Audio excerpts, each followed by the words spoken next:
Hey guys, this is Mike Kuzan from The Latest Noise. I'm with Mike White, mixing engineer for 33 and a third years of expertise. How you doing, Mike? I'm doing great. How are you, Mike? Very good. Let's give people a little background on who you are and even how we met, and we'll go from there.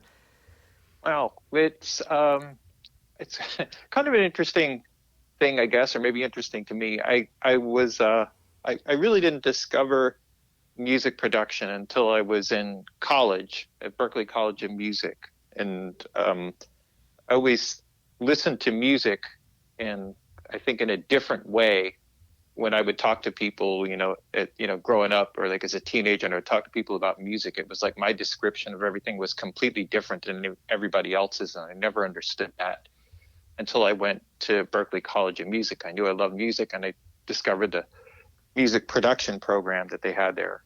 And all of a sudden, it was like I walked into this world where I knew everybody Hmm. and who thought exactly the same way that I did. And from there it just kind of took on its own life, and so I went through that program, went to New York City because I realized I really had the goal that I wanted to work with the top artists in the industry. I didn't want to just make records in the basement. I Hmm. wanted to do something that was really on the high end. And so I went about the process of trying to get myself a job in a high-end studio, and I ended up at Right Track Studios after 6 months of pounding the pavement, and then from there things kind of took their own life. I started out as an intern and worked my way up through the ranks, and then started making connections, and that's where I met many of the people that I would engineer records for. David Bowie, Whitney Houston, who I was a chief engineer with her for about 10, 15 years. Hmm. And, Mick Jagger, um, Luther Vandross, David Byrne, and kind of on and on and on. Quite the list. And yeah, well, I think it was about being at the right place at the right time and being relentless, Hmm. and I think it was kind of like being there was the biggest part of being successful Sure. because if you're not there, you never have the opportunity to meet and work with those people. Right. And I think I always felt like I was kind of just smart enough to know what I wanted and be relentless about it, and not smart enough to realize how much work and how hard it would be. Right. And that combination really helped me to, kind of push through some very difficult times where maybe a lot of people who were kind of on the same path that I were would just kind of say, I'm out, Hmm. I'm Hmm. going back to school, kind of doing it. And to me, that was never, ever an option. I never, ever thought like, oh, I'm going to go and give this up, and never had a second thought about it. And I think that's sort of that relentlessness about it starts to pay off, Hmm. you know, and over time, I think it just starts to build its own momentum. And then as like it's funny, I'm a forward thinking person. So I'm not one that looks back on my career and reminisces about people, artists that I work with or things like that. But it's always there sort of propelling me in Hmm. another way. Like I always thought of every one of those things as kind of an investment in myself. Cool. So it's like Right. if you work with David Bowie and you put that down in your discography, that becomes a part of who you are for all the other things that you do, and people see that, and it adds credibility to what you do. Sure. And your mixes still maybe sound like crap, but at least the But person who's hiring you to mix will say, well, this guy worked with David Bowie. right, right. Well, But just jumping back to I was just curious about the right track recording because you said you were hitting the pavement, for like 6 months. Was there anything specific you think that got you that specific start? Meaning like the day or the anything that happened that like walking into well that it room or just that just well the interesting thing about it was that when I first started looking for a job, I started calling studios, Mm-hmm. and the very first call I made was to a place called Hit Factory, which is a Mm-hmm. very popular, very famous Sure. studio. And I went in for an interview. I didn't get the job because I thought it's like first call. I was like, this is it. I'm in. It's so easy. I Right, was all right. excited, and then nervous and, didn't get the job. And then I ended up at a smaller, like a video studio for a while to just sort of cover me while I was like trying to find a pro high-end studio. Mm-hmm. And I was just literally buzzing doors. I carried my resume around in a backpack, and my job at this video company was delivering videotapes. Ah, so you're ready. And so, You're ready so walking I around. had like I had a listing from Mix Magazine, Right. which was like a very popular industry magazine for studios at the time, and it had all the Northeast listings. And I went through and I had the addresses. So every time I was near a studio, I would just buzz the door and say, I'll just drop off my resume. And one day I'd buzz the door at Right Track, and they said, "Oh, are you here for the interview?" And just reflexively, I just said, "Yes, I'm here for the interview," Yes. having no idea what I was walking into. That's And so amazing. I, Perfect. so I go up. They'd say, "Okay, yeah, fill out this application. The manager will see you in like 5 minutes." I'm like, "Okay." So I'm just like, I have no idea like what's going on. And I sit down with the manager, Mark Harvey. And he's interviewing me, and after about 5 minutes in the interview, he's like, "You're not here to be a receptionist, are you?" And then I told him the whole story, like everything that happened. I said, "Listen, I was just going to drop off a resume and buzz the door." And he laughed. He could have just kicked me out, but Right, right. he laughed. He said, "Well, I really like you." He said, "We don't need anybody right now," but he said things change Right, right. like that. He said in 2 weeks I could need 4 people. It's just the way the industry is. And 2 weeks later, he gave me a call. He's like, "Mike, can you just start Monday?" Awesome. And that, to me, it was like I don't know if it's like a destiny about things, or like I said, it's just like, if you keep knocking on doors, sooner or later, somebody's going to open one. Mm-hmm. And I think that it's really, I mean, I think it's a lesson for almost anything that you want to do, but I Mm-hmm. think, and particularly in the arts and stuff, there is a relentless nature where you have to just learn to be okay with somebody saying no to Mm-hmm. you, Totally. and hearing it over and over again and just saying, and like brushing it off. And then, you just continue to move forward. And I felt like I was that way my whole career. It's just like everything, was like, they're all just kind of similar circumstances. All these like amazing gigs, the way that I ended up, meeting and working with different people were sometimes just off of these really oddball, weird gigs that was just some like late night, last minute thing. And it's like, oh, you connect with the drummer or the keyboard player, and they're like, oh, it was some really crappy gig. And they're like, man, you did an amazing job, man, because the music was crap. Right, right. It's like, I need somebody, for this project I have next month. Are you into it? It's like, yeah, let's do it, Cool. and then all of a sudden you're like, through some weird gig, you end up meeting somebody that you work with for 10 years, Mm. and that's kind of It's how. like the mindset, right, of that approach, whether it be kind of like a freelancer approach in a way that you're just jumping from project to project and being open to the next opportunity. Yes. Well, that was kind of the word that was used at the time, was freelancer, Mm-hmm.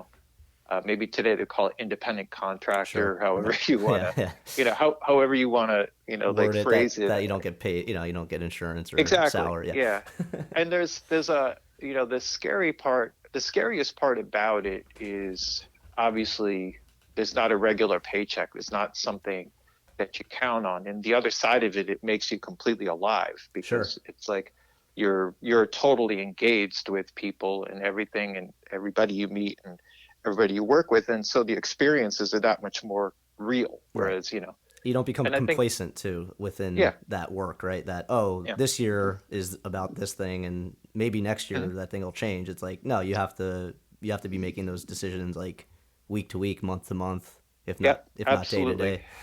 Absolutely. And always be investigating new avenues Mm. or new things. So, Mm-hmm. and it also, no experience is ever exactly the same, so it's not in that sense, it's not a job, and it makes it fun. And creative, because it's, every experience is different. So early in my career, I think I did a whole lot more traveling Mm. for work, always working in different studios with different artists in different cities. And so there was a great part about that. It's like, man, I'm traveling, I'm here and there. And then there's, a certain point where, things are like, okay, do I want to continue to do this? Right. you know, and, or can I continue to do this, or do I want to? And then, so I went through a series of different changes that sort of evolved into me getting into education, Right. because in the late 90s, when it's mostly marked by the Napster thing as sort of being, the internet really sort of being the downfall of the music industry. I really think it's more a byproduct of record company greed and not seeing an opportunity. Right. And, once everybody started getting everything for free, they spend all their time suing Yeah. people instead of establishing a I was one of those marketplace. people in college.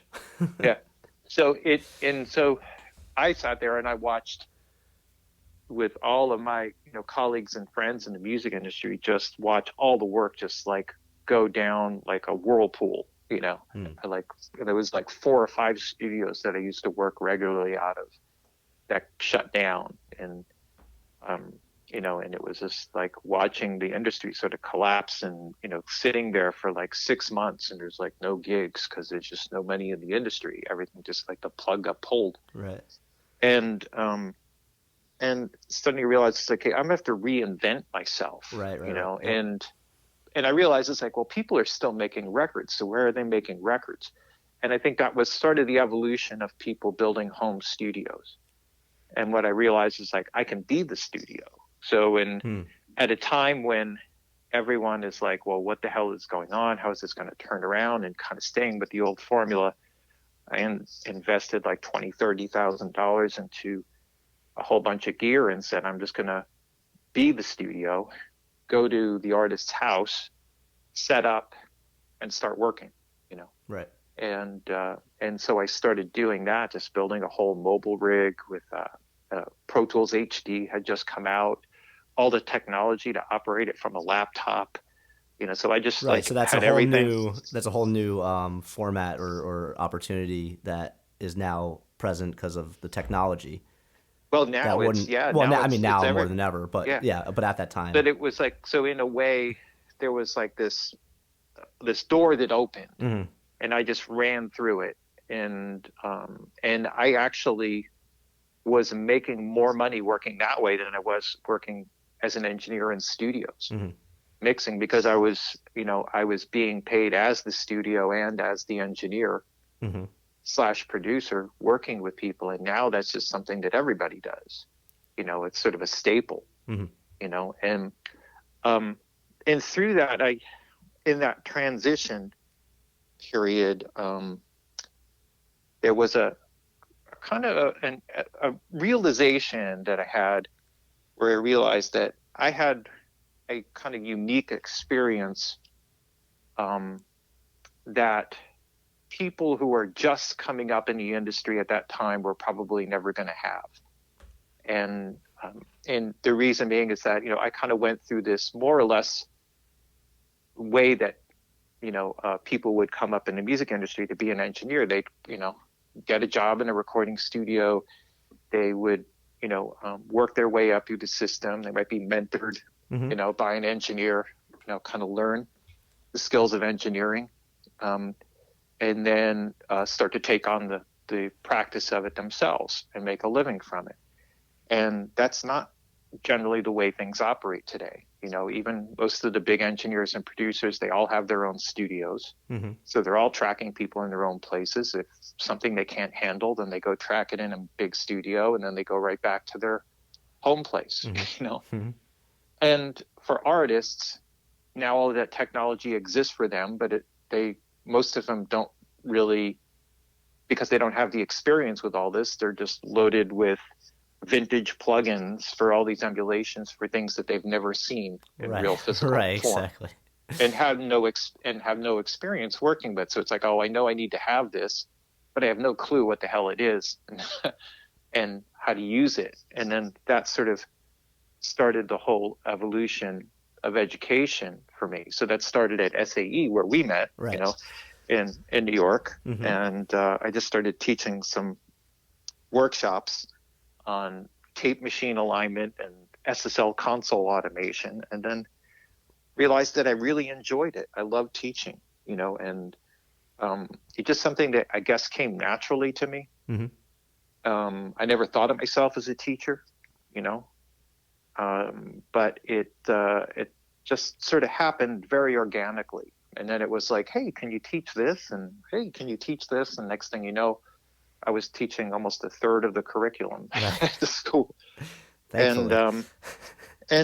well, I think there was a lot of benefits from that. One, um, just it was so amazing. It's one of the things perhaps that I missed the most about those classes was just all the personalities, Right. like Right. and all the Sure. different people and interacting with people every day.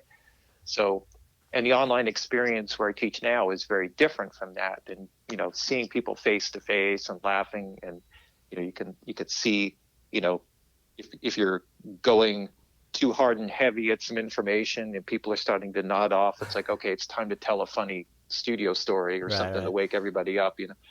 Um, but that thing, there that connection and just kind of feeding that information also kind of set the basis for the start of the school, because many of the people like yourself who came into my early launch of the online school was came from all those connections that I made there at SAE.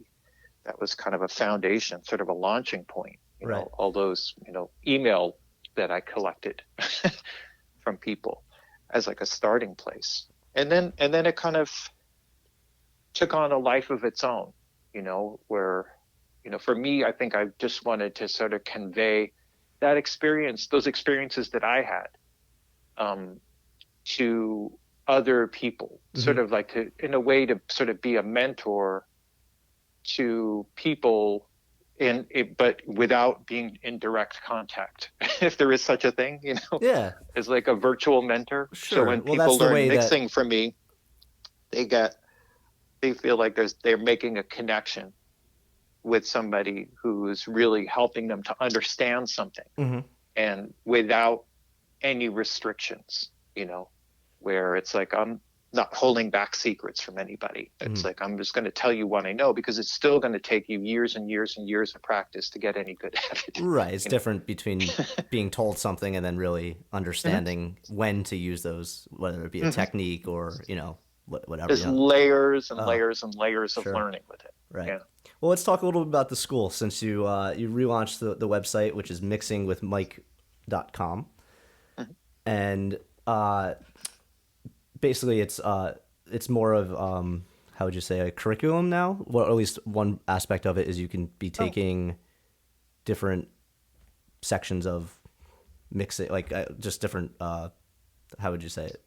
well, I think it's mostly there's there's basically two parts of mixing with Mike. Mhm. Mixing with Mike itself is an online class, a live online class. So every Wednesday evening, 4 p.m. Pacific time, um, I have an online class that runs 2 hours. So if you go to the website, you can sign up for the newsletter, and that will give you links to join the live class. So there's a whole community of people that are there every Wednesday to participate in the live class. And the great part about that is that essentially what I do is I mix songs. Mhm. And in the process of mixing songs, instead of just sort of mixing and you just sort of sitting there watching, and nodding off, I explain every single decision that I make Mhm. along the way, why, and why I choose this or this setting or how that goes. And so it's very, it's not for everybody, but for those people that really get into it and want to understand all those details, Right. I can't tell you how valuable that is for people, because a lot of these people send me their mixes after coming to these classes afterwards for mastering or for review and stuff, and they swear, it's because of coming to these classes on a regular basis and seeing me, the way that I approach and work through problems. And that was the whole idea, was to make it as if make the experience as if you were sitting down next to me, Right. As if you're and in the we room. Right. were going through a mix, and I was describing to you my thought process of everything that I was doing along the way, and Right. then you can hear the results of that and the cumulative process and how it finishes off. So that's part one. So I'm almost up to 300 episodes Awesome. of now. So that's like 6 years. Huh. So one class, 1 2-hour class every week. So that's Cool. 1,200 hours of content just on mixing, and that it also included loads of career advice, Sure. mixing tips, and plugin reviews, all kinds of things. Now that's one part, and then that the primary channel for people coming to the school comes through the YouTube channel that's associated with that. Gotcha. And most of what they see there are the mixing tips and the plugin reviews. People then come to the website, and then they're able to either purchase memberships to have access so they can watch all of those episodes. Mm-hmm. And I think I have 12 full mixes, 12 songs that I mix top to bottom. And you see every step of the process. So I never do adjustments in between classes. I leave everything exactly where we left off, no matter how broken it is. Mm. And that way you don't miss any step of the process in 12 different styles of music. Cool. So you can see the process work with EDM, with R&B, with rock, with punk song, with the Southern rock song. And then in the school also are 22 courses on mixing and mastering. Right. And those kind of have more of a progression. Okay. That they go through. So that's more of a if you come in, atmosphere then? Like, right. Yeah. For the courses, the online courses are streamable. Mm-hmm. So the live classes, the Wednesday classes, you kind of watch me go through the mixing process. The courses kind of detail more of the step-by-step. They explain all the details of, if I describe like a groove-based compression, or how you use compressors to create groove or movement or make something come alive. Mm-hmm. Those processes are detailed in the courses. And in the mixing with my classes, you see the demonstrations of all of that. Of the principle, right. So it's like a deeper dive into the concepts and right. the principles. So most people that come to the school, they'll take the courses, they'll go through the courses, they'll participate in the live classes, or at least watch the live classes and watch the process. And it's kind of this thing where they're back and forth, where it's kind of like, hey, all right, let's study the details. Almost like, okay, we're going through the lessons of this, and now we're going to go to the show, and we're going to see the experience of Mm-hmm. it. And so there's this kind of synergy with the two. And I think it's developed over the years. I'm actually going through a process now where I'm starting to redo some of the courses, particularly some of the older content, because as I've changed up some of the approaches and the ways that I, subtle adjustments, but I think things that are more important. I've kind of streamlined some of the format of some of the courses, just building it kind of, slowly. And where I see openings for it, things that people are interested in, then I'll push into that area, Mm-hmm. So it's kind of like a co-creative environment where, as you're teaching this stuff and then getting feedback from the students, that also gives you ideas to create additional content, and that's obviously a really robust environment to be working in. And it's so one course, for example, that I'll be working on in the coming year will be a course on reamping, mm-hmm. because I realized, for myself as a guitar player, and working in studio, I really was into like all the different amplifiers and guitars and what the sounds were and the different combinations and all those things. And there are many people today who don't know that. And they don't know like what the difference between, like a Vox amp, AC 30 or something from a Fender Twin and what that means. So it's like, oh, okay, here's a great avenue.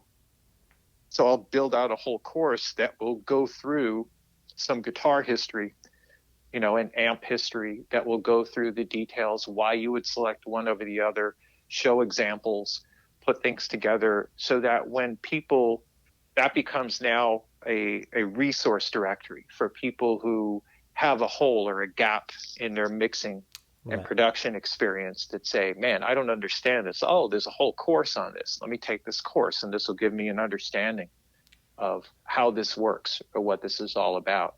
Right. And that's mostly what I'm doing now, because the step-by-step process I've detailed about as much as I can. And, so most of the new stuff that's out there is, adapting. Another one is the surround course, which will take people into gaming, audio for gaming, Mm-hmm. right? And also all the, emerging 3D VR. Yeah. technologies, right? Yeah, exactly.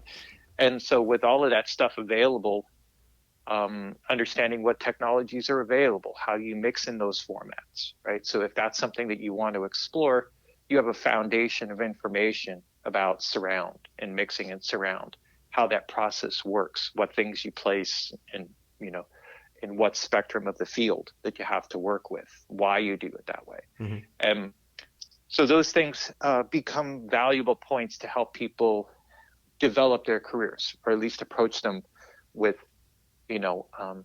with information that I think is based or in real experience. Well, it's like tools, right? Like Mhm. in your toolbox of if you didn't know what reamping was, you probably wouldn't even approach. You wouldn't even have the idea of, oh, after the fact we could change the sound of the guitar. But Mhm. now that Yeah, if you take that, you're like, oh, like it might even troubleshoot some things when you're in the process of recording, knowing that, okay, like yep, let's get that good signal, and then after the fact we can spend more time on the specifics of which amp tone is going to work with the rest of exactly. the mix, or or after the Yep, fact you're like, oh no, we picked the wrong one, and it's not, well, we have to bring everybody back into the studio. It's we can actually change it without all that additional legwork. yes, exactly. That's and that more or less the whole idea. So Cool. it kind of develops more into So it's becoming like a resource directory, and mm-hmm. then where it goes from here, I'm not exactly sure.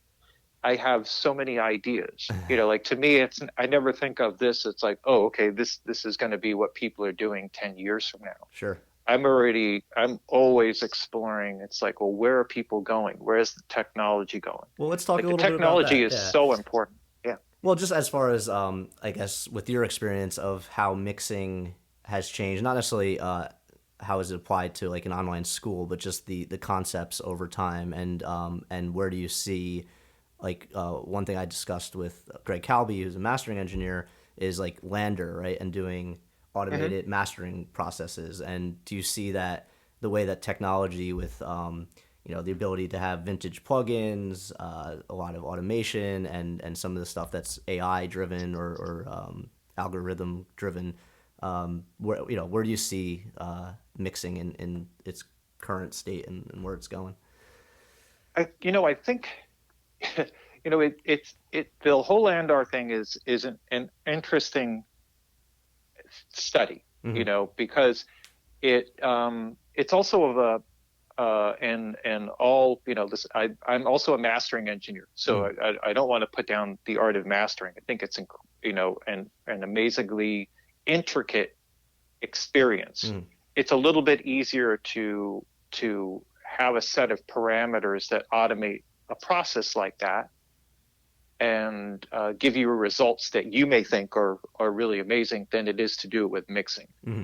It's so much more complicated, Right. because mastering is more of a process of getting something to translate out into the commercial marketplace, so that when people listen to it on their iPhone speakers, or their tablets, or their computer, or if they listen to it, whatever, in their car, that it translates, right? That Mm-hmm. they feel the experience. It's controls frequency areas so things aren't too boomy, things come through clearly, etc.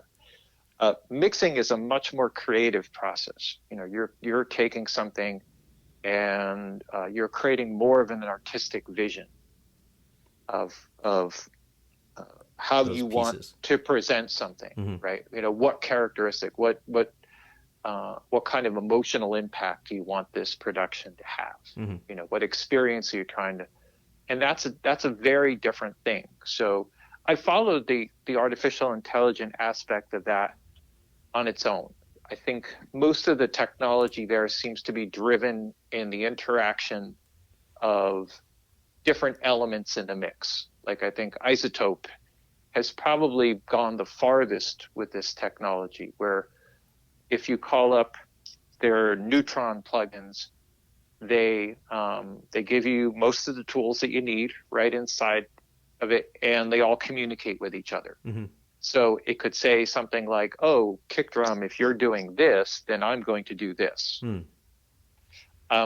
And but to this point, most of that stuff still needs to be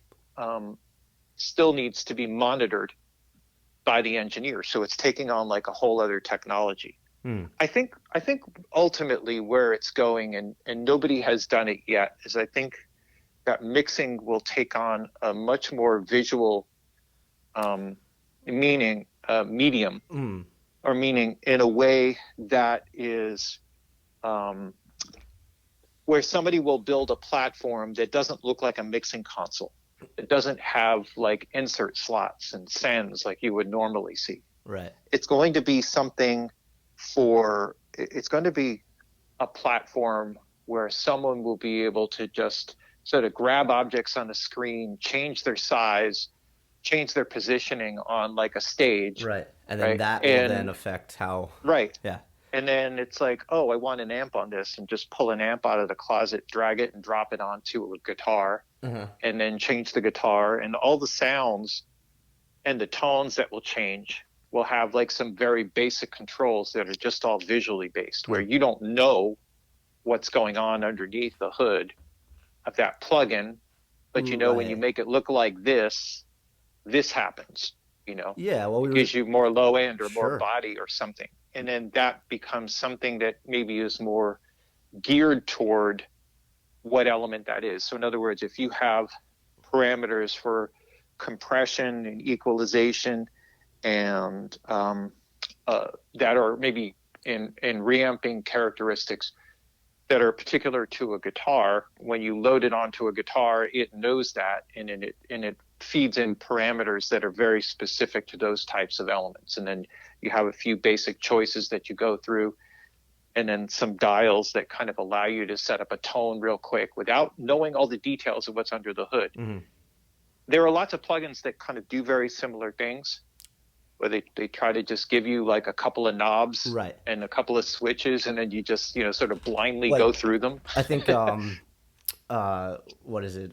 Waves, like, Eddie Kramer plugin, and it's like, it's almost more like descriptive parameters than frequency bands and Q and so that makes, that it's almost the same thing with, like, let's say GarageBand, where you're like, you don't need to know everything. You could just kind of start dragging and dropping. But I guess if the end result is that you're creating something that, affects people, then you're still creating some, it's still art in that sense, right? Do you need to know every detail? Like we were just talking about website design and knowing like HTML5 and being able to code it versus going right to a platform that you can just focus in on the visuals and the marketing or the way of reaching people. Isn't that the end goal of those things?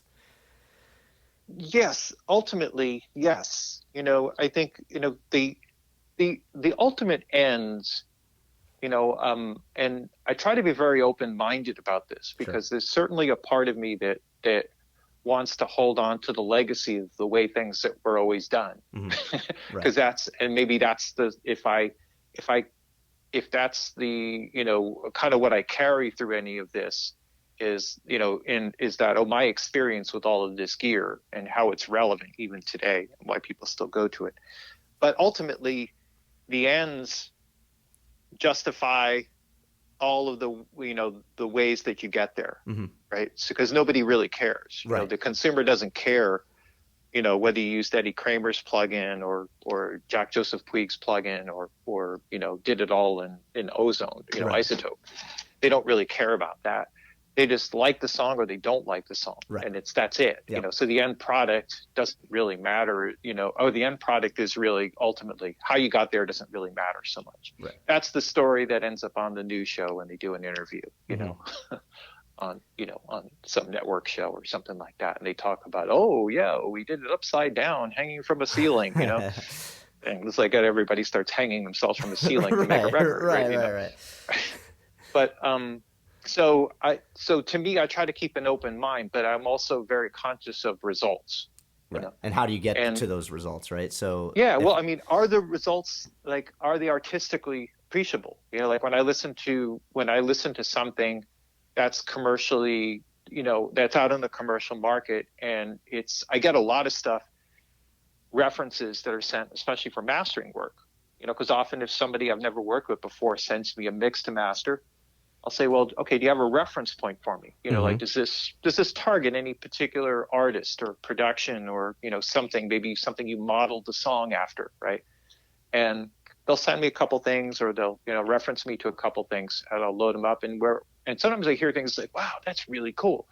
This is amazing. I wasn't familiar with this particular artist, or like just the production style. And I have this huge folder, and I still use iTunes.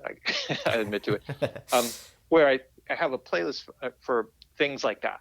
So for all those songs, I purchase them, and I drop them in there in my folder, and then it becomes like a listening thing.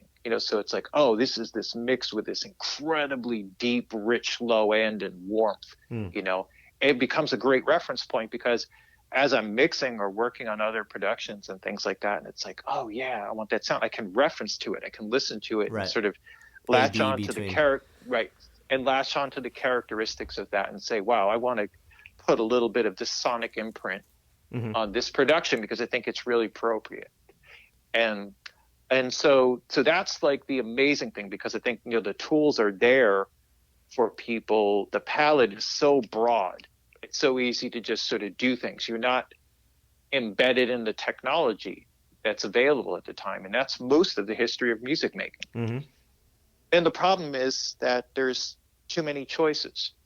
Well, that's the big one, right? So it's like, just because I always look at Jack White for a lot of reasons as a good template to follow, and he's big into limitations and having to work with even if it's older technology or not as many options, so that way you're not spending all your time tinkering and trying out ideas. Not that there's anything wrong with that. Of course, experimenting and trying to get different sounds is always important, but it also could be a crutch, and also something that you get overwhelmed by the amount of choices you have, and you end up not making either the best choices or sometimes even not even finishing things because of it.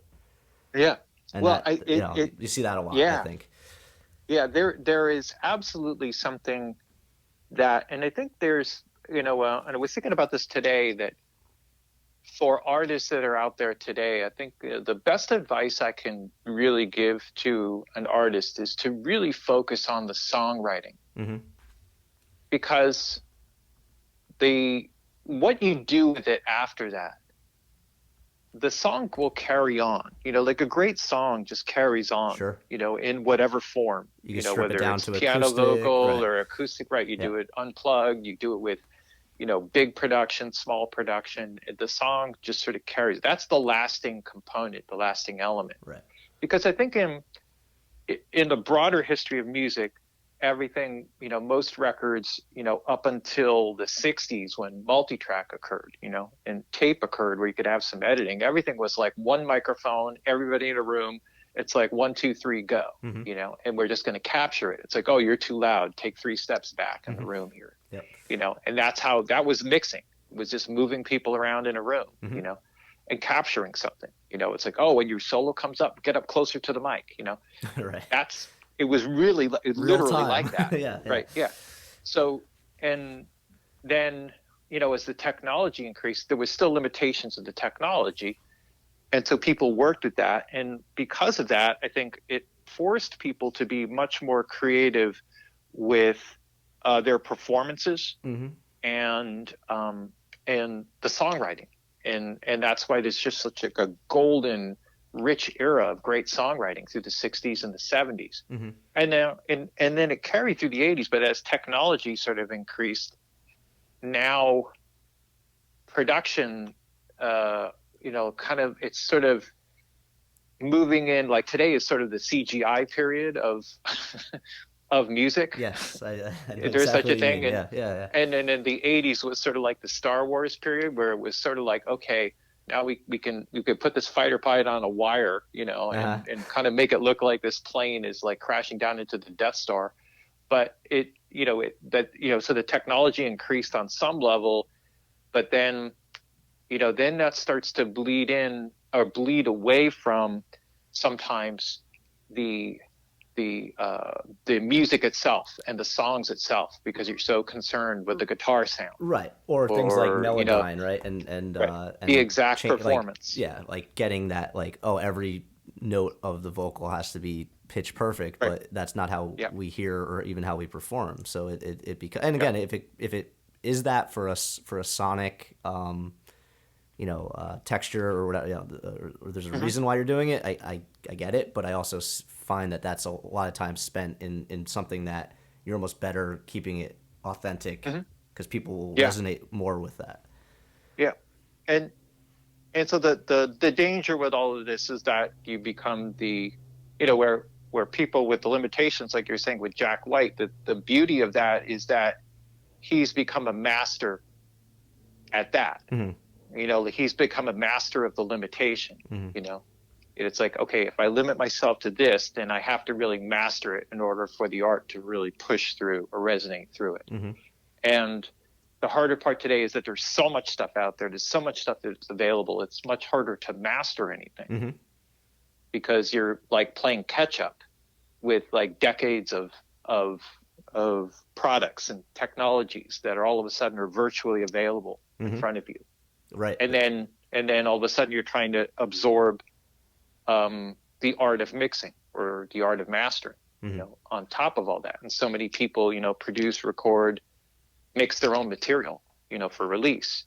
And that's a lot of knowledge, you know, for a single person, or even a group of people to kind of understand.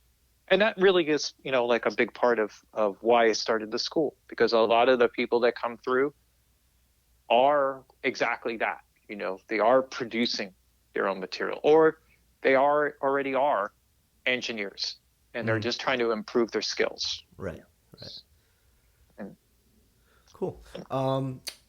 When it comes to mixing, I remember you talking a lot about the visual, even the way you touched upon the future of it with the visual soundscape. And I think there's a book, The Art of Mixing, that that we talked about in class, of having just the approach, because when we hear things in a 3D sound field, there's things forward, back, up, down. I'd like to hear, you're just like, maybe for people that aren't too familiar with mixing, just that approach and how you would describe what mixing is really about from that perspective. well, the biggest, there's sort of a little bit of I'll make a short history of that, because I think always the terminology that I always heard in studio, that producers and engineers and artists would use, were almost always visual terms to describe music. And I always thought, wow, that's kind of interesting. And then in the process of, I never really formulated it the way that I have now. I think the transition for that came through the study of acoustics. Okay. And so acoustics is really the study of sound. And so it focuses on the hearing, but the real evolution with that, or revolution, or understanding, for me, was the connection to our other senses, because hearing is only one sense, but it's a sense that's secondary to our sight, and is informative to our sight. So in other words, if we hear something, we'll turn our head to go look at it, because we trust what we see more than what we hear. And almost all of our experiences for our whole life are connected to physical things. Somebody talks to you, so there's a physical person in one part of the room, and if they're talking from one part of the room, your ears localize that person talking, you turn your head to look at that person, and then you hear them directly. So in mixing, those things don't get turned off. The hearing experience is not different from our visual experience. Those connections are still made in our brain because they're permanently wired in. And so what I realized that I had the approach that I always had to mixing, and what I saw with other great mix engineers that I had assisted for coming through was that and even when I listen to great mixes, the one aspect that they almost always have is there's a great visual. There's this sense that this vocal is right in front of me, you know, and that guitar part is like off in the distance in the back. And that spatial relationship between the two is very carefully crafted, and you can appreciate it. And then all the space between that and the other elements, right, in the mix. And you get this sense like you can kind of walk into that experience, or you become part of that experience because there's a space for you to exist within it. And it's like, well, what components, what kind of make up that experience? How do you break down the elements that make up that experience? And that's when I started to say, all right, well, we have compression, we have equalization, we have levels, we have panning, we have reverb and effects. What is the integration of all of those different elements that create this sensation that we have? And that was the start of it. So now the goal in a mix becomes one of creating a visual as much as an audio experience.